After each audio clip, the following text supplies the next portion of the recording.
Амансыздарбы, урматтуу калайык журт. Назарыңыздарда Манас баяны көрсөтүүсү. Мен буга чейин сиздерге мурда да айткам, эми да айтып коеюн. Сагынбай Орозбаков атабыздын вариантындагы Манасты кара сөздө баяндап бергем. Эми болсо мына бул Саякбай Каралаев атабыздан жаздырылып алынган Манасты кара сөздө баяндап айтып жатам. Бүгүн 3-чү көрсөтүү. Мына ушул жерде дагы бир эскертүү айтып коеюн туугандар. Мен бул Манаска өз алдымча эч бир сөздү кошкон жокмун. Ушул китептен эмнени окусам, ошону сиздерге колумдан келишинче, кудуретимдин жетишинче айтып берип жатам, түшүнгөнүмдү. Анан дагы ушул китептин ичинен айрым тарыхый бир маалыматтар чыкса, ошону кичинекей изилдөө кылып интернеттен карап, ошол маалыматтарды дагы сиздерге жеткирип айтып бергенге аракет кылып жатам. Албетте мунун баарысын окумуштууларыбыз, тарыхчыларыбыз али да тактап, мунун чындыгына, мунун баягы тереңине изилдеп алып чыгат деген жакшы үмүт тилегибиз бар туугандар. Эмесе сөздү баштардын алдында дагы бир ирет эскертип коеюн туугандар. Мына ушул көрсөтүүлөрдү жасоо үчүн бизге сиздердин колдооңуздар керек. Албетте колдоосу жок мындай көрсөтүүлөр жасалбайт. Ошондуктан мына ушул жерге биз өзүбүздүн М-банк номурубузду калтырып коебуз. Колуңуздардан келген демөөрчүлүгүңүздөрдү жасап турсаңыздар болот. Дагы бир эскертүү туугандар. Өзүңүздөр эле жалгыз укпастан муну бөлүшүп угуңуздар. Манасты ар бир кыргыз, айрыкча ар бир кыргыздын баласы билсе, өзүнүн жан дүйнөсү үчүн жакшы болот туугандар. Манас бул бир эле тарыхый бир эпос эмес туугандар. Манас эпосу бул жан дүйнөбүздөгү биздин тегибизди, биздин каныбызды ойготуучу маалымат туугандар. Биздин эскиден ата бабаларыбыздан бери келе жаткан кыргыздын ичиндеги жакшы энергиясын ойготуучу мына ушундай бир маалымат туугандар. Албетте маалымат менен адамды жакшы жолго салса болот. Маалымат менен адаштырса болот. Бул маалымат деген өтө чоң жумшак күч туугандар. Ошондуктан буга кайдыгер болбостон бала чакаңыздарды дагы ушуга үндөп Манасты угууга чакырыңыздар. Эми сөздү улайын. Ошентип Жакып Алтайда бала көрбөй сыздап какшап Кудайга жалынып жүрдү. Ал эми мына ушул учурда тигил алыскы Бейжинде эмне болуп жатты? Манас чаталарыбыз айтмакчы, муну мындай таштайлы. Тигил Бейжинден кепти баштайлы туугандар. Бейжинде Эсенкан тагында олтурду дейт. Эсенкан ушунчалык акылдуу киши болчу дейт. Мунун түп атасы Чылаба дейт. Ошол ата бабалары Чылаба деген киши экен. Мына ошонун династиясы уланып келе жаткан экен. Абдан кымбат, абдан чоң калаасы бар болчу дейт. Калаасында ордосу бар болчу дейт. Ордосунун жанында бийиктен бийик болгон мунарасы бар болчу дейт. Анан эң башкысы 7 жылдык боло турган ишти алдын ала билүүчү унун аяр кеңешчилери бар болчу дейт да. Мына ошолор менен кеңешип, ошолор менен ар дайым бир иш кыла турган болсо акылдашып, мына ушинтип иш жасачу экен. Мына бир күнү ошол кеңешчилери Эсенкан эле Эсенкан деп топурашып жетип келди дейт ордого. Эми ал жерде ордого кириш да оңой эмес болчу дейт. Хандын тагы эми Манас эпосунда ушундай Эсенкандын тагын сүрөттөйт туугандар. Аны өзүңүздөр да бир көз чаптырып окуп койсоңуздар болот. Ал эми хандын тагынын жанына киши жандатчу эмес дейт. Анын алдына баруу эле өзүнчө бир азап болчу дейт туугандар.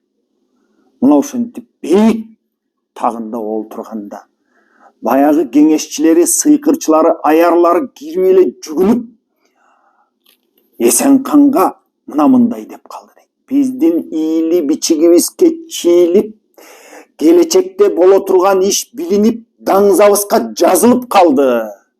Бул буруттан, илгери Кытайлар Кыргызды бурут деп да атап койчу экен. Буруттан жакын ортодо Манас деген бала туулат. Мына ошол Манас төрөлсө, Бейжинди 5 айландырып чыгат деп мындай сөздү айтып турат туугандар. Сыйкырчылары дейт, ийли бичик колго алып, бичигинен көрүптүр, майлаган буудай жүздөнгөн, көгүм туман көздөнгөн, ачар сылан түрлөнгөн атактуу Манас хан чыгат. Ошонун каарынан жан чыгат. Ал бурутта туулат, Манас атка мингенде сенин тыргоотуң тыйпыл кырылат. Орто бойлуу, кең далы Манас атабыздын сүрөтүн баягы борумун сүрөттөп атат туугандар. Өтө бою бийик болбогон экен, орто бойлуу дейт, кең далы дейт туугандар. Ошол кыргыздан Манас хан чыгат. Мунун каарынан жан чыгат. Телегей тең туат дейт. Телегей тең туулган ушундай бала болот дейт туугандар. Буруттан Манас шер туулат. Жүрөгүнөн чаң чыгат, добушунан жан чыгат. Арсландай шер туулат, ааламды бузган эр туулат. Ошол Манас туулса, себилдүүсү 84, серп алган жагы кызыл өрт. Мунун жанында 40 чоросу дагы болорун айтып атат туугандар. Бул али Манас төрөлө элек. Жанагы аярлар даңзага чийилип калды деп, даңзадагы төлгө кылып булар даңзага жазып анан төлгө салышат экен. Мына ошол төлгөсүнө түшүп калганын, даңзасына жазылып калганын айтып атат туугандар. Азыр бир аздан кийин даңза деген эмне экенин сиздерге баяндап бермекчимин. Кепти кайра Манас эпосуна буралы. Ошол дейт, серп алган жагы кызыл өрт. Манас туулуп чоңойсо, эгерде бизди оң кылбайт дейт. Эгерим бизди оң кылбайт бул Манас төрөлсө дейт. Туугандар, бул бейжинди соо кылбайт. Түб атабыз чылаба, түгөңгүрдүн эрдиги ааламды буйгулат. Ал Манастын шердиги. Ичсе канга тойбогон бейжай салчу эр ошол. Алышканды койбогон. Карып кылат каныңды, карайлатат баарыңды, чыркыратат жаныңды. Таш талканын чыгарат бейил байлаган белиңди, кызыл канга бөлөнтө тушу турган Кытай элиңди. Улугуңду каныңды буруттан Манас эр чыгып уйпалайт бейжин шаарыңды. Мына мындай сөздү айтып баягы аярлардын үрөйү учуп Эсен канга жетип келди дейт туугандар. Даңзабызга муну ушинтип чийилип калды деп. Муну уккан Эсен кан аярлары менен алардын саны дагы айтылат Манас эпосунда 7 аяры келди дейт да. Ошол 7 аяры менен олтуруп алып көпкө кеңешип, анан баягы ордосунун жанында бийиктен бийик болгон мунарасы бар эле дейт. Баягы коңгуроону кактырды дейт. Бүткүл Кытайдын мыктыларынын баарысын чогултуп таптырды дейт. Анан алар келгенде баягы аярлар дагы айтып атат. Ошол Манас катылса, эгерим биздин оң кылбайт, эзели бизди соо кылбайт.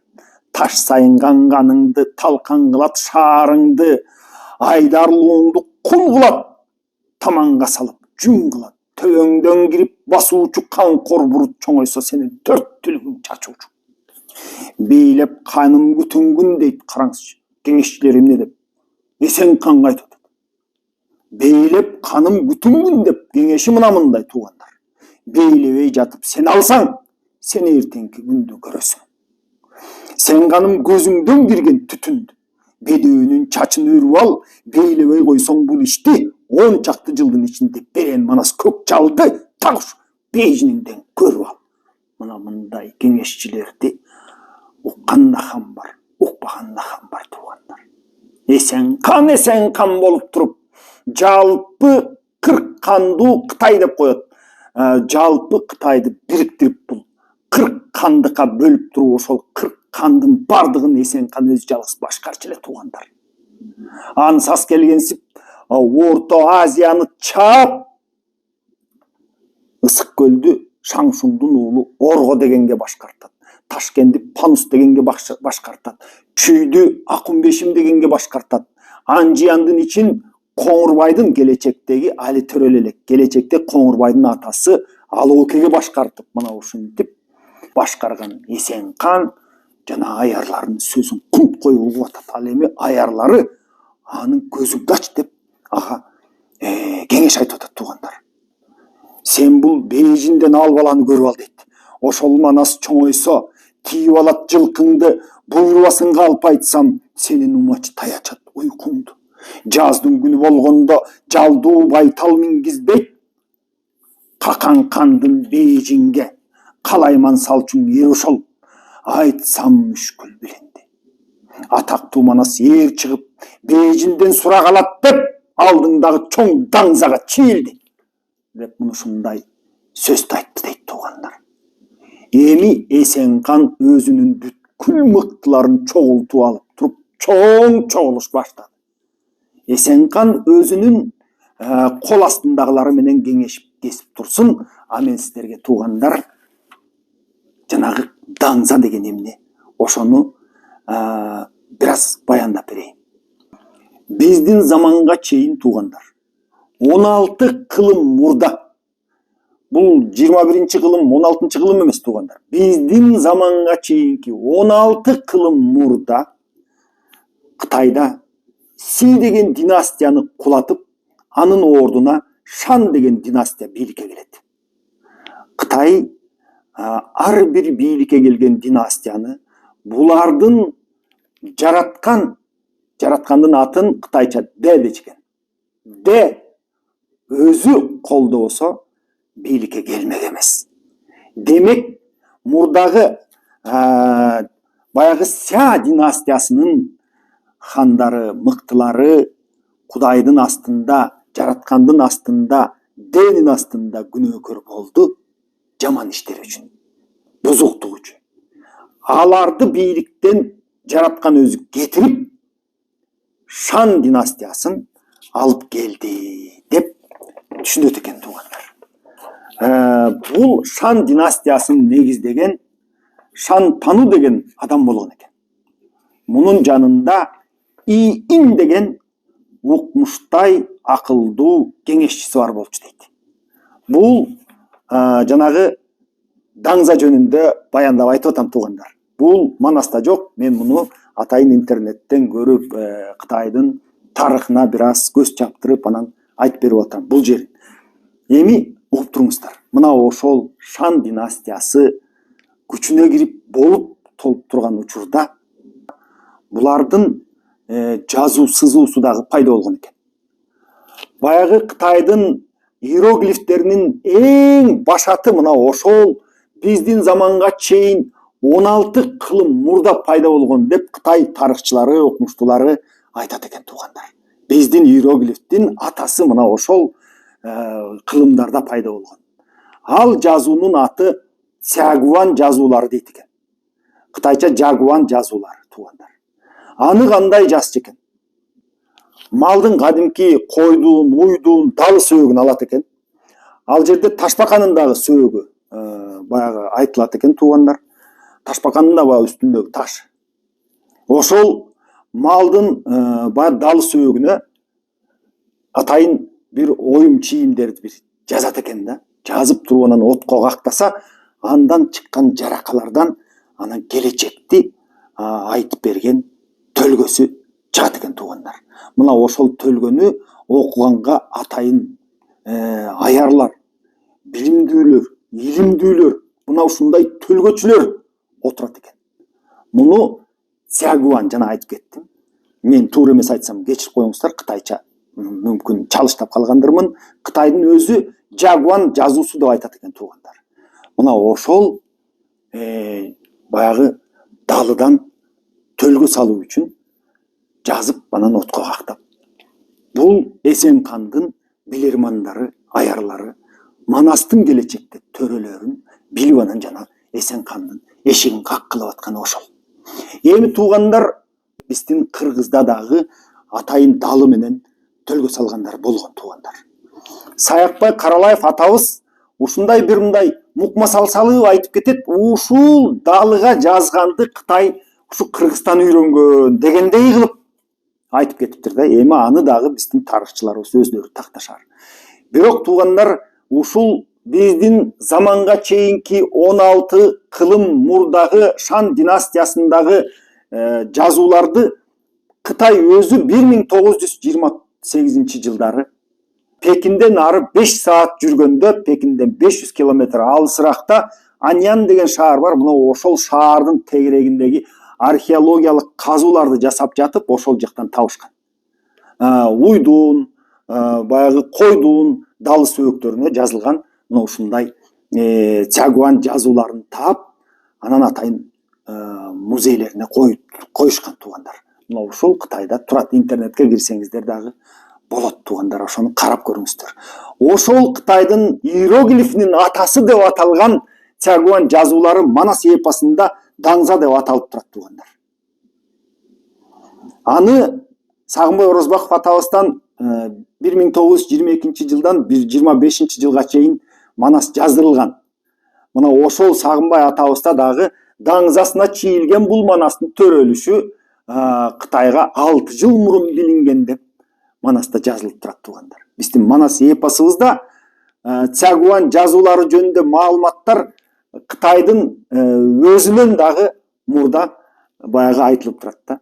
Кытай эли кийин 1928 жылы жанагындай казуу иштери жүргүзүп жатканда ошол жазууларды таап, анан Шан деген династия болгондугу тууралуу, бул династиянын өмүр жолу кандай болгон, мына ушул тууралуу бир топ маалыматтарды алышкан. Эми бул Цягуан же болбосо Жагуан жазууларында эмнелер жөнүндө жазылган? Ошол кийинки жылы аба ырайы кандай болот? Падышалар бул жазуусуз, бул төлгөсүз иш кылчу эмес экен. Башка жака жортуулга чыксам кандай болот? Келечегим кандай болот? Мына ушундай сыяктуу көптөгөн маалыматтарды ошол далыга жазып, төлгө салып, анан билишчү экен. Кытайдын падышалары дагы мына ошол жазууларга, мына ушул төлгөгө ишенчү экен. Эми туугандар, биздин кыргыз калкында мал соебуз, далыны мүлжүп бүткөндөн кийин, таза мүлжүп туруп, анан кийин далыны бүзүп коебуз. Кесип коебуз, ортосун тешип коебуз, же экиге бөлүп коебуз. Бул ырым дагы бекеринен калбаптыр туугандар. Демек, биздин азыр өзүбүз муну билбей эле мына ушундай салт бар. Баягы далыны бузуп коймой. Көрсө, ушул далыдан төлгө салып, биз жөнүндө бир маалымат билбесин деп атайын далыны бузуп коюшчу экен туугандар. Мына ушундай маалымат менен бөлүшүүнү туура көрдүм.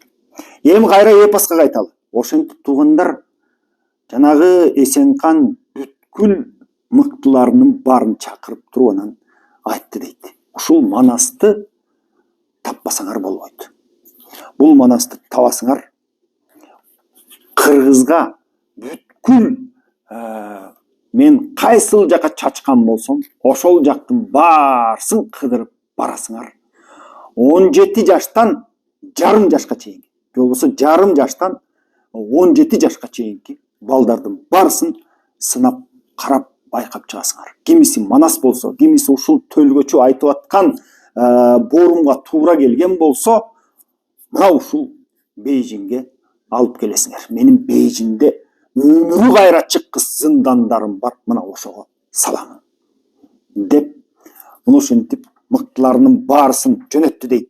Мускиндик деген бар эле дейт. Шиве, Кытайдын да уруулары бар экен. Шиве деген уруусу бар экен. Тырговодтордон Солово деген бар эле дейт. Муну чакырды. Токшукерден Боскертик деген бар эле дейт. Муну чакырды. Солоң деген уруусу бар эле дейт. Ороккыр деген баатыр бар болчу дейт. Муну чакырды. Кытайлардын чоң Дөөдүр дегени бар эле дейт. Муну чакырды. Боз качырчан дейт. Боз качыр минген Мамытбек дегени бар эле. Муну чакырды дейт. Эми баягы кээ бирлер ушул Манасты угуп атып, эмне үчүн булардын аттары кыргызча деп да суроо берип калышат. Биздин кыргыз тили илгери 1958 жылга чейин деп так айтып коеюнчу, кыргыз тили өзүнүн ыңгайына багынтып айтылчу. Мисалы үчүн баягы Бадыот, же болбосо жанагы Көлөч, же болбосо Керебет деп өзүбүздүн тилге ыңгайлап сүйлөчүбүз да. 58 жылдары четтен орус тили аркылуу четтен кирген тилдер орус тилинде кандай айтылса, ошондой айтылсын деп тилде мыйзам чыккандан кийин биздин тилибиз өзүнүн ыңгайына багынтуу сыпатынан мындай кайтып кеткен да. Ошондон кийин биз баягы орус тилинде кандай айтылса ошондой сүйлөп калганбыз. Ага чейин биздин тилибиз өзүнүн ыңгайына багындырып айтчу. Ошондуктан Эсенканды дагы өзүбүздүн тилге ыңгайлап сүйлөп, Коңурбайды да өзүбүздүн тилге ыңгайлап сүйлөп, мына көлдү башкарып турган Орго деп атабыз. Оргонун атасынын аты Шаңшун болуп атат туугандар. Бул анын атасынын кытайча атын айтып атат. Жанагы эле Эсенканды айтып атабыз. Түү атасы Чылаба деп айтып атабыз. Чылаба деген дагы биздин өзүбүздүн тилге кирип айтылып атат. Ошентсе дагы муну жакшылап издесек туугандар, өзүнүн кытайча аты чыгат. Мына ушундай. Ошентип мына баатырлардын баарысын ар бирине миңден жигит кошуп берип, ар бирине аярлардан кошуп берип тургандан кийин жалпы кыргыз жашаган аймактын баардыгын кыдыртып жөнөттү дейт. Ой, хан эмеспи? Таппай келе турган болсоңор, ошол бала жөнүндө маалымат алып көрбөй, издебей, байлап ушул Бейжиңге алып келбей турган болсоңор деп атып жөнөттү дейт. Баарыңдын башың алам, жаныңдан үмүтүңдү үзүп кой деп айтты.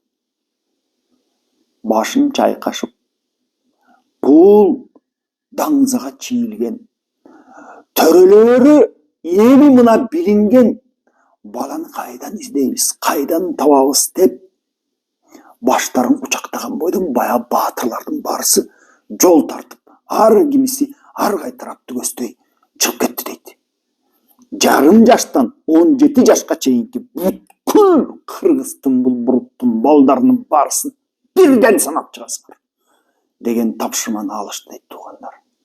Мына ошол тапшырманы аткарууга Манасты издеп Кытайдан мына мындай адамдар, мына мындай кол баштаган баатырлар чыгышты. Ал эми Алтайда Жакып кандай күндү көрүп жатат, жалпы кыргыз эмне кылып жатат, анын баарысын кийин көрсөтүүдө сөзсүз айтып берем туугандар. Кудай баарыбызды аман эсен кылсын, жакшылыгыңыздар көп болсун. Эмкиде көрүшкөнчө аман болуңуздар.